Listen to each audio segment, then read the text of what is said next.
किस्से का चैप्टर का नाम है अगर प्यार करते हो तो इज़हार बुढ़ापे तक करो। ये किस्सा है सुभान और नरगिस का। सुभान 35 साल का था और नरगिस 33 साल की। उनके 2 बच्चे थे, एक 10 साल का था और एक 5 साल का था।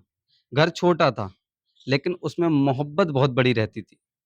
सुबह बच्चों की आवाज़, रात में थके हुए चेहरों की मुस्कान, कभी चाय पर छोटी नोक-झोंक, कभी बच्चों को लेकर हँसी। सब कुछ ठीक चल रहा था। जैसे हर घर में छोटी-छोटी लड़ाइयाँ होती हैं, वैसे ही इनके घर में भी होती थी। लेकिन कभी रिश्ता टूटने जैसी बात नहीं हुई। जब नई-नई शादी हुई थी, तो सुभान हर रात नरगिस से कहता था, "तुम्हारे बिना अच्छा नहीं लगता।" नरगिस हँसकर कहती थी, "इतना प्यार मत किया करो।" दोनों घंटे बातें करते थे, अपने डर, अपने सपने, अपनी तकलीफ़ें सब एक-दूसरे से कहते थे। लेकिन फिर ज़िम्मेदारियाँ आ गईं। बच्चे हो गए, खर्चे बढ़ गए, थकान बढ़ गई और धीरे-धीरे इज़हार खत्म हो गया। जब ज़िम्मेदारियाँ हम लोगों पे आ जाती हैं, तो इज़हार लोग खत्म कर देते हैं। हम अपने माता-पिता इन सबको भी ये चीज़ देखते हैं, वो इज़हार नहीं करते।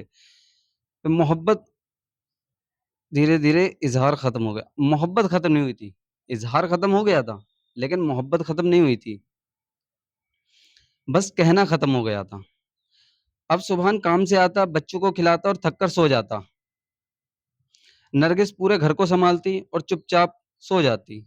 दोनों एक-दूसरे से आज भी उतना ही प्यार करते थे, लेकिन अब वो प्यार शब्दों में नहीं था। प्यार तो था, लेकिन शब्दों में नहीं था। दोनों सोचते थे उसे पता है मैं प्यार करता हूँ, लेकिन सच ये था दिल कभी अंदाज़ों से नहीं चलता। दिल को शब्द चाहिए होते हैं। एक दिन एक छोटी-सी बात हुई, बहुत छोटी। इतनी छोटी कि अगर उस दिन किसी एक ने एक-दूसरे का हाथ पकड़ लिया होता, तो शायद बात वहीं खत्म हो जाती। लेकिन उस दिन दोनों ने हाथ नहीं पकड़ा, अपना ईगो पकड़ लिया। गुस्से में नरगिस बच्चों को लेकर मायके चली गई और सुबहान पहली बार ही अपने ही घर में अकेला रह गया और सुबहान पहली बार अपने ही घर में अकेला रह गया। उस रात सुबहान ने खाना नहीं खाया। वो बस छत को देखता रहा। उसे लग रहा था जैसे घर में आवाज़ें चली गई हों। उसे लग रहा था नहीं दोबारा से पढ़ता हूँ यहाँ से। और सुबहान पहली बार अपने ही घर में अकेला रह गया। उस रात सुबहान ने खाना नहीं खाया। वो छत को बस देखता रहा। उसे लग रहा था जैसे घर से आवाज़ें चली गई हों। बच्चों की सराहत बच्चों की शरारत, नरगिस की डाँट, रसोई की खनक, सब कुछ अचानक खत्म हो गया था। लेकिन फिर भी उसने फ़ोन नहीं किया। उसे महसूस सब हो रहा था, लेकिन फिर भी फ़ोन नहीं किया था क्योंकि ईगो था। क्यों? क्योंकि उसे लगा अगर मैं फ़ोन करूँगा तो मैं झुक जाऊँगा। और उधर नरगिस भी रोती थी। वो भी चाहती थी कि सुभान उसे लेने आए, लेकिन उसने भी फ़ोन नहीं किया। क्यों? क्योंकि उसे लगा अगर वो खुद चली गई तो मेरी अहमियत कम हो जाएगी और बस यहीं से रिश्ता हारने लगा। 2 लोग जो एक-दूसरे के बिना रह नहीं सकते थे, वो दोनों सिर्फ़ इसलिए दूर होते चले गए क्योंकि दोनों को लगा पहले वो झुके। दिन बीतते गए, सुभान को रात में नींद आना बंद हो गई। वो आधी रात को उठकर बच्चों की खाली जगह देखता था, कभी नरगिस की पुरानी तस्वीरें देखता था, कभी उसका आखिरी मैसेज। लेकिन फिर भी उसने आ जाओ नहीं कहा।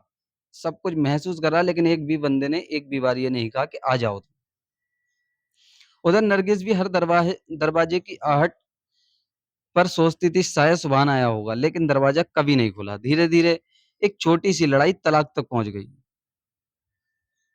एक दिन सुभान अपने दोस्त आर्यन से कहा, "यार, शायद अब सब खत्म हो गया।" आर्यन ने उससे सिर्फ़ एक सवाल पूछा, क्या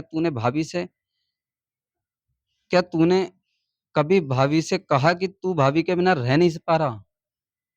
सुभान ने जब अ, यहाँ से पढ़ता हूँ। एक दिन सुभान ने अपने दोस्त आर्यन से कहा, "यार, अब सब कुछ खत्म हो गया है।" आर्यन ने उससे सिर्फ़ एक सवाल पूछा, "क्या तूने कभी भाभी से ये कहा कि तू उसके बिना रह नहीं पा रहा?" सुभान चुप हो गया। उसकी आँखें नीचे झुक गईं। धीरे से बोला, "नहीं, अब वो सब अच्छा नहीं लगता, उम्र हो गई है, बच्चे हो गए हैं।" आर्यन हल्का-सा मुस्कुराया और बोला, "गलती यहीं हो गई भाई। तुम लोगों ने शादी के बाद ज़िम्मेदारियाँ तो निभाई, लेकिन मोहब्बत बोलना छोड़ दिया। तुम आज भी भाभी से उतना ही प्यार करते हो, लेकिन उन्हें बताया कब आखिरी बार? आर्यन बोला, भाई मोहब्बत को जिंदा रखने के लिए मोहब्बत को बोलना भी ज़रूरी है, चाहे आपकी उम्र उस टाइम कितनी भी क्यों ना हो। मोहब्बत केयर के साथ-साथ शब्द भी माँगती है। उम्र चाहे 25 हो या 75, मैं तुमसे प्यार करता हूँ, ये सुनने की चाह सबको होती है और ये चाह कभी बूढ़ी नहीं होती। शुभान की आँखों में आँसू आ गए। उसे एहसास हुआ कि रिश्ते ज़िम्मेदारियों से नहीं टूटते, रिश्ते चुप्पी से टूटते हैं। कई बार इंसान मोहब्बत कम होने से रिश्ता नहीं खोता, बल्कि इसलिए खो देता है क्योंकि वो समय रहते अपने दिल की बात नहीं कह पाता। अब इस कहानी से सीख देखो क्या मिलती है, और सवाल और जवाब में देखो। नंबर सवाल ये है, क्या सिर्फ दिल में प्यार होना काफ़ी है? नहीं, प्यार को महसूस कराने के लिए शब्द और व्यवहार दोनों ज़रूरी हैं। नंबर 2, क्या ज़िम्मेदारियाँ प्यार की जगह ले सकती है?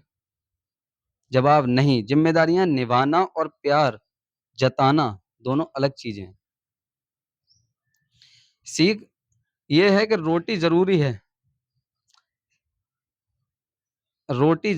सीख रोटी ज़रूरी है, लेकिन रिश्ता सिर्फ़ रोटी से नहीं चलता। नंबर 3, माफ़ी का पहला कदम कौन उठाए? तीसरा सवाल ये है, माफ़ी का पहला कदम कौन उठाए? जवाब, जिसे रिश्ते की ज़्यादा परवाह हो, वही सबसे पहला कदम उठाएगा। और पहले झुकने वाला लूज़र नहीं होता, बल्कि वो उस रिश्ते का मेन हीरो होता है। उस कहानी का नायक होता है वो, बस।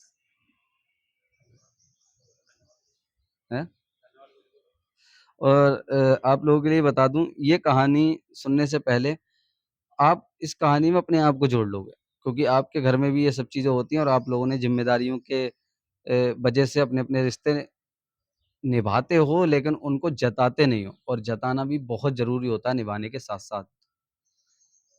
तो मैं आप लोगों से कहूँगा, आज ही अपने घर जाओ और अपनी बीवी को, अपने भाइयों को, जिसको जैसे भी प्यार से बोल सकते हो बोलो।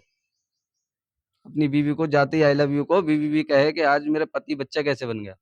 तो पति अपना देखेगी कि मेरा पति बच ओह!